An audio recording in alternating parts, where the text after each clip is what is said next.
peut vraiment dire des conneries quand même, parce que je vous rappelle qu'on est acteur, c'est-à-dire qu'on n'a pas non plus fait énormément d'études, ouais. Alors William Nemguil, enchanté, acteur français. Et je vais faire l'interview cut, avec beaucoup de plaisir. Alors cut, qui à la base est un mot anglais, qui veut dire couper j'imagine, qui veut dire transformer ses pratiques pour contribuer à la construction d'un modèle de société plus juste et plus soutenable. Elle me paraît super votre définition. Ayez confiance en vous les gars. Oh, attendez. Moi qu'est-ce que ça m'apporte de cutter ? Je découvre le fait de cutter là, donc je l'ai pas encore fait peut-être. Enfin peut-être que j'ai déjà fait mais sans m'en rendre compte. J'ai l'impression que ça, en tout cas qu'il y a quand même une forme de responsabilité qui est présente quand même. Par exemple pour le festival de Cannes, je remarque quand même que depuis quelques années maintenant c'est vraiment plus du tout de bien vu de venir en avion par exemple. Tout le monde y est en train maintenant. Alors qu'avant, si tu venais en train, c'était un peu la loose. Des petits trucs comme ça, qui en fait sont importants quoi. Non, mais c'est une question de responsabilité. Enfin, j'ai l'impression qu'on est tous un peu au courant quand même que c'est le bazar là quand même. Je vais pas mentir, moi je mange toujours de la viande.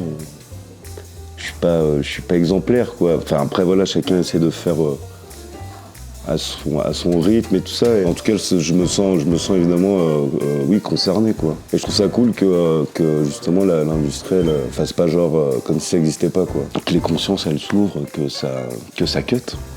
Ouais.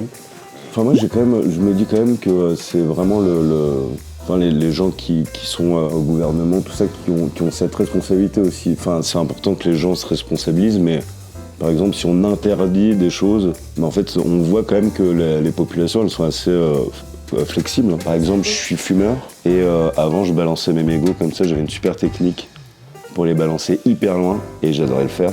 Mais maintenant, je mets toujours mes mégots à la poubelle, quoi. Et en fait, je suis assez content de le faire. Ça devient une habitude et en fait, ça paraît complètement fou maintenant de jeter un mégot par terre, quoi.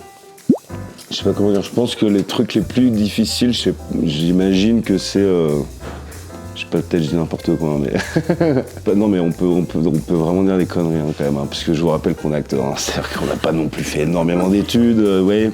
Peut-être toutes ces histoires d'intelligence artificielle, ça consomme pas mal de flotte, j'ai l'impression. J'en parlais avec un réalisateur, là, il me montrait un plan, il faisait un storyboard, donc il dessinait. L'IA lui proposait directement un plan, mais vachement bien foutu, quoi, qui, à faire par des moyens humains, sont beaucoup plus longs, coûteux et tout ça. Donc en fait, le problème, c'est que ça coûte moins cher, c'est discount, l'IA.